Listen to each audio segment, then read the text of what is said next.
দায়িত্বগুলোকে ভাগ করে দিয়েছি।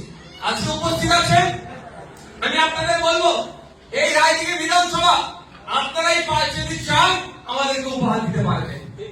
30 ঘন্টার মধ্যে 1 ঘন্টা করে আইএসএফ পার্টিকে দিই, তাহলে এই রায়দিঘি বিধানসভায় একদিনের দিন 24 ঘন্টা হলো, আইএসএফ কিন্তু 500 ঘন্টা দিন পার করবে। আপনার রুটি রুটি, আপনার পরিবার, আপনার সমাজ সবটা নিয়ে ভাববেন। আমি অনুরোধ করব 1 ঘন্টা আপনারা পার্টির জন্য সময় দেন। যদি এখন থেকে ভোট